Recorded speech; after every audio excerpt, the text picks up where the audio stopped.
All right, welcome to Truth Unrestricted, our latest episode. Currently counting them, there are three now. Today we want to talk about bullying. I have a lot of emotions about this topic. I was A lot of us bullied do. personally. I was bullied. I'm not even close to being in a minority in that Mhm. respect.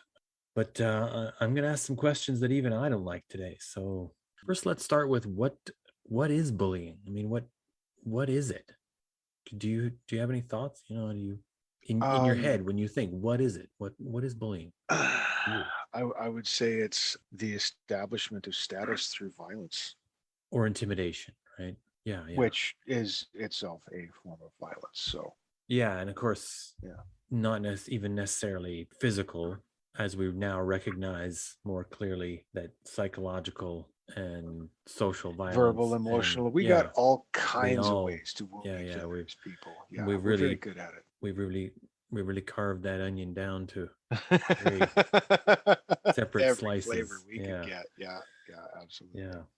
Is there anything more there when we say that this is, oh, every time you're intimidating someone, you're a bully? Or is there more to it than that? I mean, that's kind of a, I mean, one thought I have when I think about this is that it's what I call a tactic for upward social traction. I mean, this is a thing, it's so common, and the tactics used are not really all that different across cultures, across continents, Okay. across every age group. They don't differ that much. What do you think is happening there? Is this a piece of code that's in our social programming? I before I answer that, I'd like Sure. if you could peel a couple layers back on the onion on a what do you call it? A tactic for upward social Traction or traction. mobility. Yeah. How? Because I see it more Well, as a means of like it's most frequently used as a means of establishing this status quo. well, that's the same thing, isn't it? Are people using this to maintain or increase their popularity? No, I think it's actually I consider it to be a psychological failure in humanity, like behavior that harkens to I don't know if you'd call it the id or what, but like the more primal part of the human brain that's wired to perceive life as a pretty black and white struggle for survival with limited resources and limited access to mates. Like everything that drives this is sort of baser instinct stuff that we as a society in the developed world anyway are completely above and beyond now. But I believe that's where it comes from, is just this sort of baser need to assert cultural dominance on the Well, assumption that there's not enough resources to go around. So we're cementing our right to the lion's share of the resources. It's just the resources now are social popularity. one thing that strikes me when I think about this, the most interesting behavior related to bullying isn't really the behavior of the bully, it's the behavior of the bystanders. I've never known a bully that was ever really alone. Almost all bullies I've known in my life were surrounded by allies. Wingman. Yeah, absolutely. 100%. And they weren't necessarily bullies themselves. Some of them were. I mean, it occurred to me that it's very possible that in a vacuum those people wouldn't be bullies. They were conforming to the behavior of the bully that they were attempting to. Yeah, yeah, absolutely. Yeah, I buy that 100%. I actually, interestingly enough, I have a very clear recollection of my own time in high school where I got whipped up in one of those mobs and participated in some really shitty human behavior and was taken to task for it by the vice principal. We had that little smoke pit down by the creek where we all hung out. We were all dicking around fairly close to the water, and this sort of this one of the crew who was sort of one of the lower on the popularity rung guys was really dangerously close to the water. And a handful of assholes in the crew decided, hey, wouldn't it be fun to throw him in the creek? But it takes like minimum four, preferably 6 to 8 guys to completely overpower one guy, even if that guy's a small guy, right? Yeah, Like to pick him up and physically move him, like you need a mob. And we yeah. had a mob like that at the drop of a dime. A bunch of us, myself included, I have no idea why, made the regrettable decision to participate in this little act of ostracism picked this poor kid up and chucked him into the water. And I remember getting called down to the office for it and taken to task by the vice principal. And like he just looks me in the eyes. And like you know me in high school, I was a pretty straight shooter. Like I was a pretty square kid. I didn't get into a lot of trouble. And like he just looked at me like he couldn't even comprehend. Like he was begging me for an answer to help it make sense to him. He's like, Jeff, did you throw Mitch in the creek? And I was like, yeah. Why? I don't know. And doled out punishment, etc. But like, yeah, all I can say is that like in the moment that pull of pack mentality was strong. And like there was something really uncomfortably base driving it, like a glee in being a member of the pack and not the one who's being held up as an object of what is not a member of the pack. I mean, I think I definitely want to do an episode sometime in the future about mob mentality. This Well, I think we're it's going to going to be get way pretty too off tough to track discuss. trying to Well, do yeah, that but today, but I think it's going to be really difficult to address the issue of bullying without also taking a good hard look at the issue or concept of mob mentality, because one feeds and informs the other. they're related. A bully's nothing without a mob. Here's some thoughts I have. So when I think of mob mentality is sort of a momentary one-time event. Mhm. One doesn't participate in riots every weekend, but one might get caught up in the moment and participate in a riot that's happening around them because of all the social cues happening around them. But what we typically refer to as bullying is usually repeated behavior. A person who's a bully once in adolescence because they're trying something out and then they never do it again, I wouldn't typically refer to them as a bully. But a person who tried it once and presumably loved it and then tried to do it again every chance they got, that's the person I would call a bully. In adolescence, we try all kinds of things. We try lying, we try stealing, we try Mhm. nearly everything that we can try. And so some of it is things we try and we go, you know what? It's just not for me. Yeah. And then other stuff, we're like, you know what? That was awesome. I want to do that again. And whenever it's bad behavior that we love, we begin to become wired to want it again and again and again. And that to me is where you divide the line between a person who's a bully and a person who was just shitty a time or two when they were Yeah. a kid. And while we're on the topic, is there something you'd like to say to Mitch? Oh, I'm so sorry, man. Unbelievably. Yeah. Like, Okay. yeah. I'm proud of you.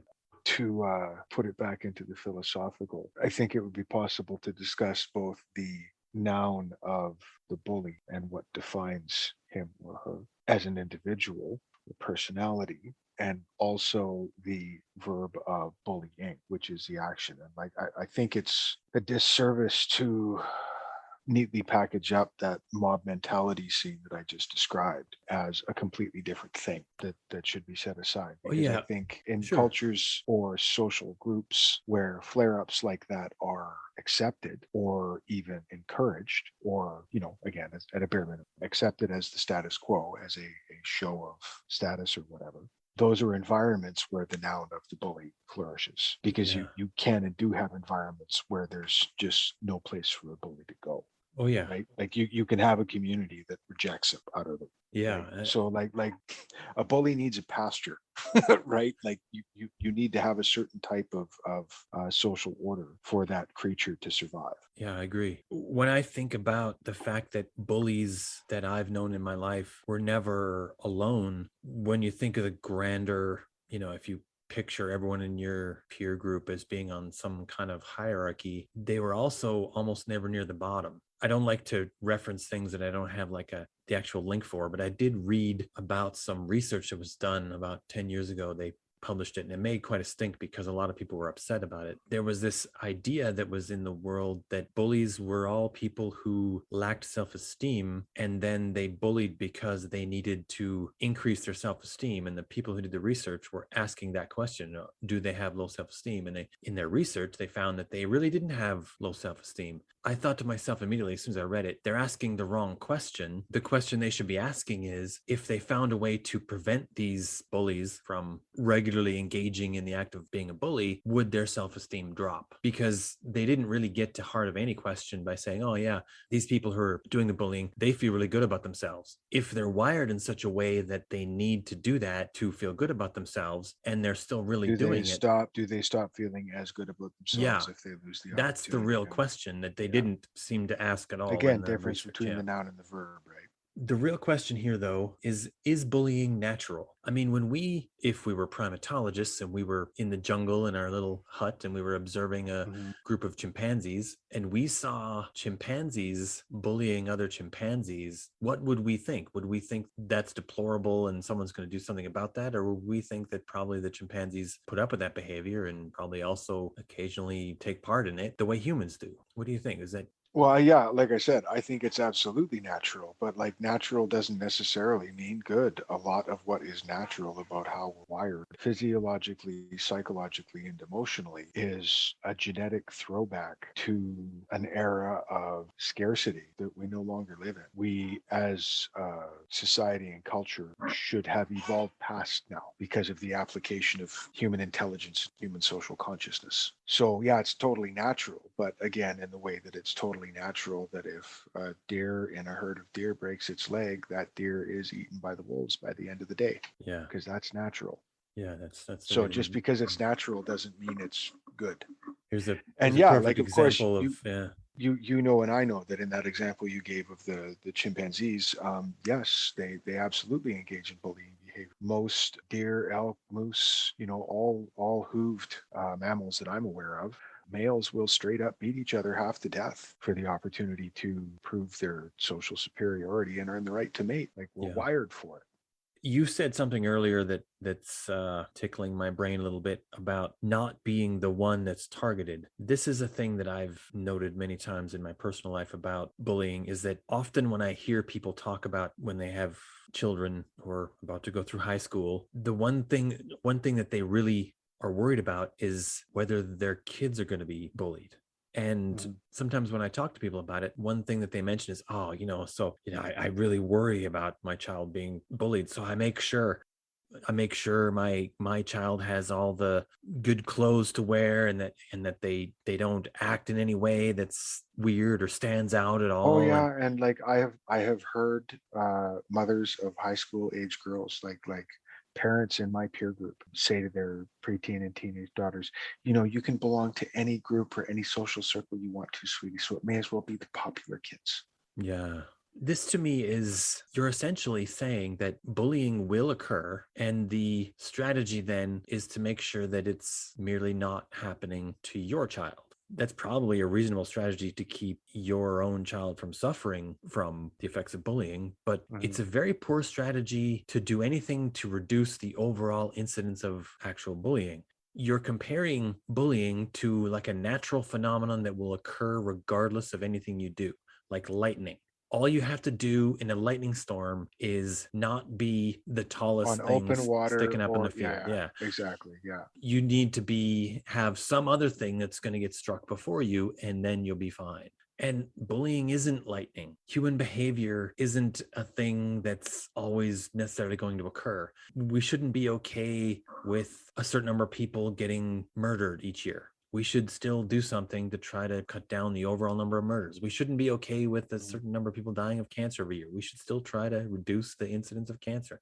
And the same thing with bullying. We should say that bullying does occur and we should attempt to stop people from bullying each other. And this starts with children. Children bully other children at an alarming rate. Mhm. Anyone with any clear memory of their childhood knows that without me having to tell them. And if And they had a and childhood where there weren't any bullies, contact me, please.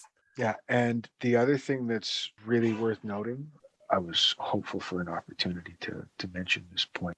Typically, bullies are the big, tough kids, like the physically larger, stronger kids, the ones capable of physically dominating any other child in their We peer think of the group. male bullies that way. Yeah, male bullies that way for sure. Well, Yeah. like when we're talking the bully's tool being physical violence. So for the Yeah. purpose of this exercise, we'll roll with that definition. Sure. But the kids that typically belong to the groups that are subject to bullying, like the geeks and freaks and gamer kids, Hmm. you put those kids in an online competitive first person shooter gaming environment and give them voice to voice communication, and you watch them be just as terrible human beings as your big jock physical bullies are in person. That behavior is capable of being evidenced by really any child of that age in the right environment, I think. Yeah. But again, they're developing physiologically and psychologically, so they go through these sort of, like, every teenager hits that period where they're really mopey and depressed. Some of them it's more severe and longer than others. Some of it's not so bad, but they all go through some of it, and it's just their brain is coping with a higher dump of that particular level of hormone for that 6 to 8 month period of their development, right? Interesting sidebar though, like Mm. exploring the psychology of the people that participate in those the mob mentality outbursts of ostracism. I would hazard a theory that other than the instigator, the sort of cock bully who's leading the crew, everybody who's participating in that would rank themselves in one of two positions within the social circle. Nobody participating in that would consider themselves to be in the middle of the pack. They would either consider themselves to be very close in status to the alpha and thus participating to trumpet their own status as well, or convinced that they themselves are so close to the bottom rung of status that it could be them on the receiving end. So they're participating extra hard to ape or mimic that behavior as a defense. Right. So you're saying essentially that they would participate because that's the tactic to avoid the lightning, as it were. Yeah, yeah, exactly. Well, that's, I don't, It's got to strike somewhere. Today I it's think striking that's, him, and I guess I got to ride the lightning. I think that's fair, right? I mean, that's Yeah. become the lightning. If I really had to drill down into it, again with the personal story that I shared, I would hazard a fairly educated guess that I was the latter. I always sort of considered myself on the fringes of that social crew, Yeah. and I could have very easily seen myself being on the receiving end of that. The sort of fringer's desperate desire to belong was a motivation for sure, not a justification by any means, but No, just a thing that explained the behavior, right? yeah, Yeah. please I have continue. I have one critical question that it to me is the toughest question to even consider. Whenever the topic comes up of bullying, it's meant to turn, now in the world today, it's meant to turn people on the bully. It's assumed across the board as a negative thing, wholesale negative thing. I, I would be remiss if I didn't ask the question, is it always a bad thing? Is there any positive to this behavior? Or is there any way that this can or has been Well, that used? that that depends entirely, I think, on the arena. Like the reason why we see bullying, like social bullying, as a bad thing is because that sort of social posturing is a throwback to a time when resources were limited, and they're not limited anymore. Let's say you're in negotiations with someone. That's a naturally adversarial relationship. You want to purchase something that they want to sell you. You want to get it for as little money as possible. They want to sell it for as much money as possible. Bullying by many would be seen as an acceptable tactic. Like if you got the feel that the person sitting across the table from you was maybe hungry for money, you might try lowballing, threatening to walk away if they didn't make up their mind in the next 30 seconds. There's some that would call that a sound bargaining tactic. Bullying is only bad when it's being used in an arena where we are expected to put a framework of morality around the behavior there. And there's a lot about human interaction yet where I think we don't necessarily have to keep a framework of morality around it, I worry about or the same one, I guess. the potential for this to become a definition where anytime one person acts with a sense of dominance toward another person, that we call that bullying. Like it's difficult to find the exact line between those two behaviors. You know what I mean? Like what you described could easily just be one person exerting their advantage, their bargaining advantage, right? It's not Or mean, it's there's not, another yeah. word for it. Like it can just be called being assertive. And I think the line sort of ethically would be what is the power relationship between the, for want of a better word, aggressor and aggressee. Yeah. Like if they're fairly close in status, it's not necessarily bullying. It could just be jockeying or posturing. But if it's one who is clearly socially dominant over the other, they should have no need to show anything off. I also worry that such an example isn't repeatable between the parties. You know, like typically bullying, like we mentioned earlier, is a thing that happens repeatedly. Yeah. You know, unless they're engaged in this negotiation regularly over the time, and the one No, but party like is always, someone like you a, know, say a realtor or a deal maker for or a salesman, that could absolutely be who they are. Like that's just how they dicker and deal every day. It's how they make their living. Is it wrong? If it's buying and selling things is how they feed their family, and being really rough and bullyish in negotiations is how they do it. I can think of a couple guys I know that do that are otherwise all right guys, right? They wouldn't think of behaving that way anywhere outside of the framework of their workplace. So I don't know if maybe these guys and this behavior that I'm describing is perhaps a little too peripheral to the philosophical concept of bully that we're trying to pin down. Maybe we should package it up and set it aside. I mean, I don't know if it's too far off the base either. I've already mentioned I'm heavily biased about this whole issue. I mean, I have committed acts that have lost me jobs because I was revolting against the actions of a bully as a boss, right? I mean, I've, Mm-hmm. you know, sometimes to my great personal detriment, I Oh, have you and me both. You and me refused both, to buddy. swallow the pill given in front of me, right? My But first foreman gig, I caught a layoff as soon as he could get done with me yeah, because I couldn't work under a guy who bullied his crew as bad as this guy did. in adulthood, most of the bullying behavior I've seen in adulthood occurs from bosses. Oh yeah, 100%.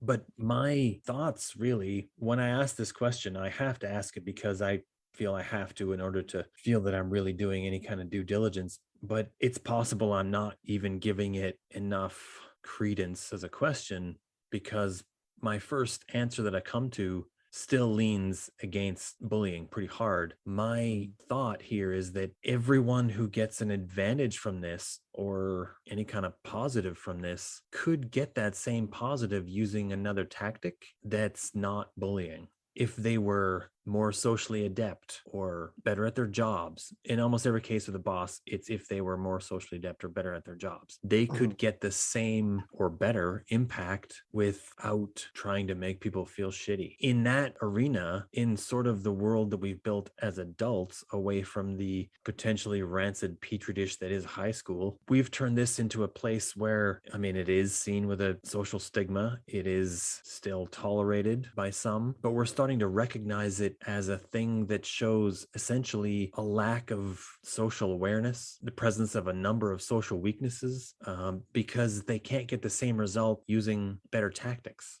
Well, That's essentially what it means, right? I think in a lot of those cases, it's because they have never been taught those tactics, Well, and sure. access to those tools is limited to them. I mean, everyone who Um, has the deficiency for a reason. It doesn't make it any less a deficiency. but it's, well, you recognize the character deficiency and the bully that causes them to be that way, and resolving that deficiency would at face value be the most efficient cure to the disease.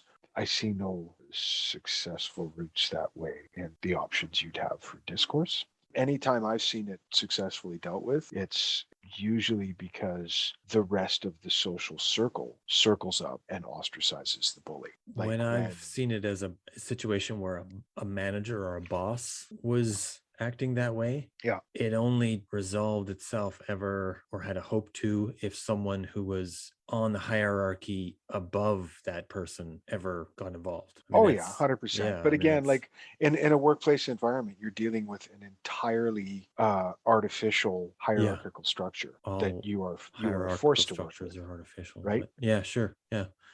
No, but like, yeah, fair enough. But like, It's more you clearly know, defined and on a spreadsheet somewhere. Yeah. yeah, that's exactly, much more clearly defined with clearly defined Yeah. a clearly defined static pecking order that does Yeah. not change until people are officially promoted and given the new titles With some level of and paperwork told where they involved. are on the Yeah. tree, right? we can maintain the sort of parallel discourse on the subjects of like workplace bullying and more broader societal bullying, as long as we acknowledge that like status and societal bullying is a lot more mutable. Fluid. Yeah. Yeah, it's 100% based on perception of the group as a whole. So if Yeah. you can motivate the group as a whole to collectively ostracize or turn their back on the bully loses his pasture. He's got nowhere to practice his trade and he's gone. I have seen that happen successfully. Those are the situations I see where a bully gets successfully dealt with. You're absolutely right, though. In a work environment, it still takes the intervention of somebody who outranks the bully. But that intervention rarely comes until the crew as a whole is in a state of near revolt because of his behavior. That kind of leads me directly into kind of my final thought on this topic, which is that, most people say that, if you're being bullied, you have to stand up for yourself and everything. Everyone tries to say that, if you're being bullied, stand up, I mean, that's great. But, when I mentioned earlier that the most interesting behavior about bullying is from the bystanders, I mean that here too. Bullying doesn't stop until the bystanders step in. Yeah, That's when bullies learn that they're not getting a social advantage from engaging in that behavior. that's That's when precisely it's what I no mean when I longer, talk about taking yeah, away the bully's pasture. that's no Right? longer a social tactic as soon as Mhm. the regular people won't. And as soon as any one of the bystanders steps forward, that becomes the new target for the bully. That's why it's so scary to do. But that's when another bystander has to step forward and say, also no. I mean, this thing isn't a thing that goes away when one caped hero comes in and stops it.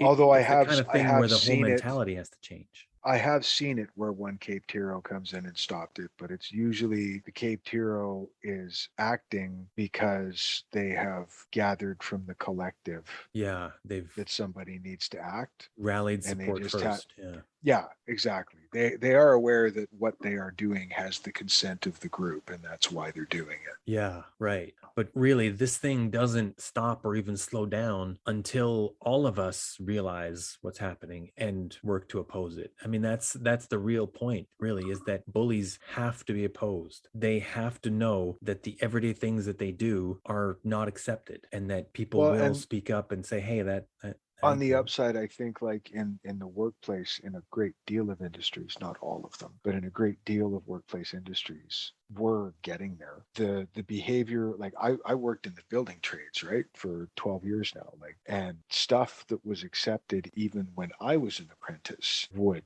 like get you run off the job site. Today Yeah. we're much more aware of uh, any flavor of bullying or harassment in the workplace, and much more conditioned to not condone it in any way. Take, for example, the tremendous prevalence of like, someone gets caught engaging in really crappy bullying behavior on social media or online. Pick any of your freedom rallies or anything like that, like participating in looting or hurling racial slurs, caught on camera, being racist in Disneyland, stories like that. We've all heard them. Mhm. And then the punchline is the guy lost his job. Not all of these people have gotten jobs where they have, signed an agreement of employment that includes a morality clause. So in a lot of these cases, there's actually no legal foothold for the employer to fire them for their admittedly reprehensible behavior. And yet they do, and it sticks. And there's a reason why. And it's because I think in Western society anyway, we're evolving to the point where that's no longer seen as the acceptable means of doing business. Well, let's hope for the future then, right? Yeah, but